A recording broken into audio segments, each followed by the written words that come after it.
जय तुलसी माता की। मैं इसके पहले की वीडियो में तुलसी माता के अवतरण की कथा आप सभी को बता चुकी हूँ और उसी कथा के दूसरे भाग को मैं आगे बढ़ा रही हूँ कि कार्तिक मास में माता की पूजा का कितना महत्व होता है। जहाँ तुलसी माता का वृक्ष होता है वहाँ सभी देवी देवताओं का वास होता है और तुलसी माता कार्तिक मास में पृथ्वी पर ही वास करती है। तुलसी से टपकता हुआ जल जो अपने सिर पर धारण करता है उसे गंगा स्नान और 10 गोदान का फल मिलता है। इस कार्तिक मास में जो माता का जल चढ़ाता है, भोग और आरती करता है, माता तो प्रसन्न ही होती हैं। भगवान विष्णु तुलसी माता का नाम लेने मात्र से ही प्रसन्न हो जाते हैं। जिसने तुलसी दल के द्वारा पूरी श्रद्धा के साथ प्रतिदिन भगवान विष्णु का पूजन करता है उसे दान, हवन, यज्ञ और व्रत आदि सभी का फल मिलता है।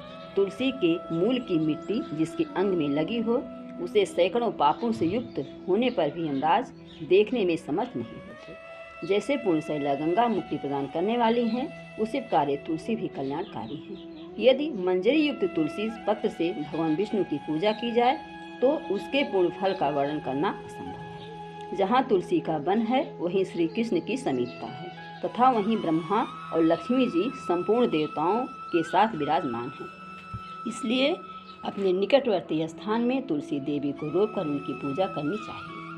तुलसी के निकट जो स्तोत्र मंत्र आदि का जप किया जाता है वो सब अनंत गुना फल देने वाला होता है। जो तुलसी की मंजरी से युक्त विष्णु तथा शिव का पूजन करते हैं वे निसंदेह मुक्ति पाते हैं। कलयुग में तुलसी का पूजन, कीर्तन, ध्यान, रोपण और धारण करने से वे सब पाप को जला देती हैं तथा स्वर्ग और मोक्ष प्रदान करती हैं। जिसने तुलसी की शाखा तथा कोमल पत्तियों से भगवान विष्णु की पूजा की है उसका पुनर्जन्म नहीं होता। तुलसी दलों के द्वारा प्रतिदिन श्री हरि की पूजा करके मनुष्य अपनी सैकड़ों तथा हजारों पीढ़ियों को पवित्र कर सकता है। जो तुलसी के पूजन आदि का उपदेश दूसरों को देता है और स्वयं आचरण करता है वह भगवान श्री लक्ष्मीपति के परम धाम को जाता है। जिसने तुलसी की सेवा की है उसने गुरु, ब्राह्मण, तीर्थ और देवता सबकी भली भांति सेवा कर ली है। जिसके दर्शन मात्र से करोड़ों गोदान का फल प्राप्त होता है। उस तुलसी माता का पूजन और वंदन लोगों को अवश्य करना चाहिए। भगवान विष्णु के नैवेद्य में तुलसी पत्र अवश्य होना चाहिए। भगवान विष्णु एकादशी व्रत, गंगा, तुलसी, ब्राह्मण और गौरी ये मुक्तिप्रद हैं। ब्रह्मवैवर्त पुराण में बताया गया है कि तुलसी पूजा के बाद इस स्तोत्र का पाठ करने से अश्वमेध यज्ञ के फल की प्राप्ति होती है।